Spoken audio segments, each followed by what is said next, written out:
শুভেন্দু একটা নির্বাচন বাংলাতে বলুন যে এবারে তিনি এই কথাটি বলেন। কালকে হয়ে গেছে 6-6, ওনারা বুঝে গেছেন, যার ফলে আবল তাবল আজ থেকে বলা শুরু করছে। তিনি বলছেন মুখ্যমন্ত্রীকে হারিয়েছেন, তিনি কিভাবে হারিয়েছেন সেটা সারা বাংলার মানুষ জানে। পিংলার মালিগ্রামে বিজয় সম্মেলন থেকে শুভেন্দুকে কটাক্ষ।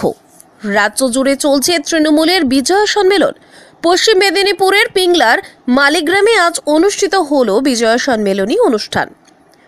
বিজয় সম্মেলনে উপস্থিত ছিলেন পিংলা ব্লক তৃণমূল কংগ্রেসের সভাপতি শেখ সবেরাতি, শিক্ষক নেতা সরোজ দাস, ব্লক নেতৃত্ব প্রশান্ত চক্রবর্তী, দেবাশিস ভট্টাচার্য, পিংলা পঞ্চায়েত সমিতির সভাপতি নিমাই সিং, কর্মাধ্যক্ষ মাজারুল রহমান, কার্তিক চন্দ্র বেরা, মালিগ্রাম অঞ্চল তৃণমূল কংগ্রেসের সভাপতি শেখ তাফেজ্জলদিন সহ বিভিন্ন স্তরে তৃণমূল নেতৃত্ব।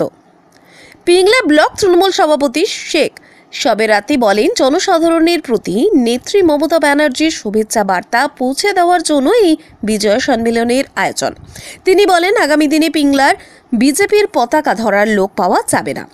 গতকালের উপনির্বাচনে 6টা সিটে তৃণমূল জয়লাভ করবে বুঝতে পেরে শুভেন্দু অধিকারী প্রলাপ বকা শুরু করেছে।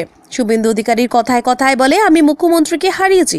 লোডশেডিং নেতা শুভেন্দু অধিকারী কিভাবে মুখ্যমন্ত্রীকে হারিয়েছে তা বাংলার মানুষ জানে বলে মালিগ্রামে বিজয় সম্মেলনের সভা থেকে শুভেন্দুকে কটাক্ষ করেন পিংলা ব্লকের তৃণমূল সভাপতি শেখ সবেরাতি। এটা তো আমরা প্রত্যেক বছরই আমাদের তৃণমূল কংগ্রেসের পক্ষ থেকে হয়। আমি আজকে অঞ্চলের নেতা এবং অঞ্চলে যারা আছেন, ব্লকের নেতা সবাই উপস্থিত আছেন। প্রশান্ত কনক থেকে আমাদের পঞ্চায়েত সমিতি, এই অঞ্চলের নেতারাও আছেন। প্রত্যেকটা বুথে সর্বস্তরে মানুষকে নিয়ে আমরা রাজনীতি সবসময় ব্যস্ত থাকি, কিন্তু মানুষ আমাদের এটাও চায় যে আমরা সবাই একসঙ্গে মিলিত হই। এটাই দেখুন, এখানে হিন্দু, মুসলিম, আদিবাসী সব সম্প্রদায়ের মানুষ আমরা আজকে মিলিত হয়ে দেখলেন। আপনার শিশু দিবস আজকে ধন্যবাদ শুভেচ্ছা জানাই সেই শিশুদের এবং মায়েদেরও। তারাও আজকে নৃত্য করলো দেখলেন, সবাই একটু দেখলেন, সবাই আনন্দিত যে না, আমরা সবসময় রাজনীতির মধ্যে থাকলেও, মানুষ সেবার মধ্যে থাকলেও একটু মানুষের জীবনযাত্রা চলার পথে যে একটু আনন্দপূর্বক দরকার, এটা যেমন ঠিক তেমনি সবাই আমরা মিলিত হয়ে একে অপরের শুভেচ্ছা বিনিময় করলাম।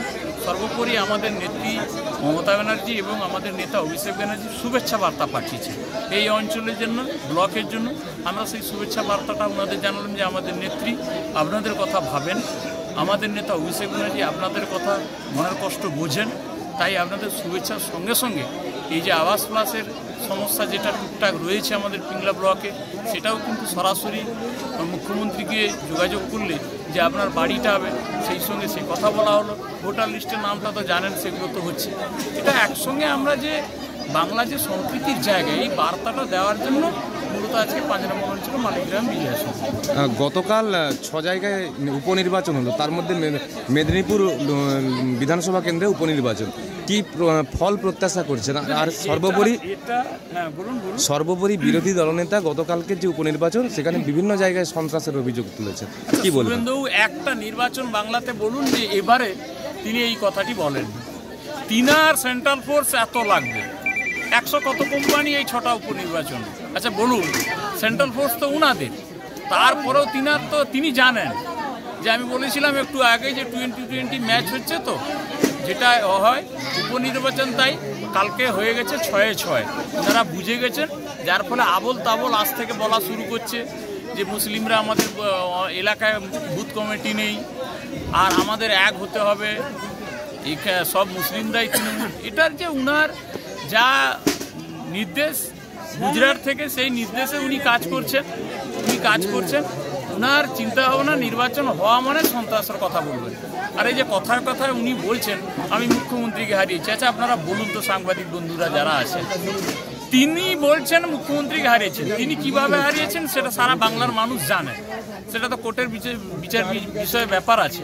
আচ্ছা এটা উনি স্বীকার করছেন না যে ইসবার 200 পার এই ডায়লগ বলে 214টা তৃণমূল কংগ্রেস তাকে ঝটকা দিল, থাপ্পড় দিল, তারপরেও তিনি এই কথাটা ছাড়ছেন না। আমি তো খুব শুনলে হাসি পায়।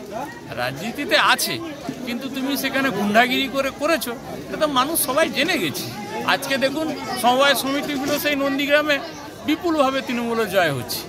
তো মানুষ লোকসভাতে ধাক্কা দিয়ে উনাকে শিক্ষা দিয়েছেন, পঞ্চায়েতে দিয়েছেন, বিধানসভায় দিয়েছেন, তারপরেও কি বলতে তো কিছু হবে বিরোধী দলনেতা, একটা তো কিছু না বললে খাবে কি মানুষ, তার কর্মীরা থাকবে কি করে? শুভেন্দুবাবু যদি এতই লড়াকু, এতই ভালো, পিংলাতে আপনারা দেখেছেন তো অডিটোরিয়ামে 354 জন পরিবার তৃণমূল বিজেপি ছেড়ে তৃণমূলে গেল। আবার দেখবেন না, কয়েকদিন আমি তো টাইম দিয়েছি, দেখুন তিনি যেমন এত মানুষের সেবায় নেতা, তিনি নাকি আজকে বলছেন যে আমি সিপিএমকে তাড়িয়েছি। আচ্ছা বলুন, এগুলো গল্পের গরু গাছে উঠে বলেনি? সিপিএমকে তাড়ানোর মতো শুভেন্দুবাবুর তোমার ক্ষমতা ছিল? আরে মমতা ব্যানার্জি যদি না থাকতো, তোমার আজকে নামটাই থাকতো না বিরোধী দলনেতা। এটা ভগবানের কাছে প্রার্থনা করুন, মা দুর্গার কাছে প্রার্থনা করুন আগামী বছর যে মমতা ব্যানার্জি ছিল, আমি যা ভুল করেছি, যার ফলে আজকে বিরোধী দলনেতা। নাহলে উনার বিরোধী দলনেতা মমতা ব্যানার্জি না থাকলেও থাকতে পারতেন।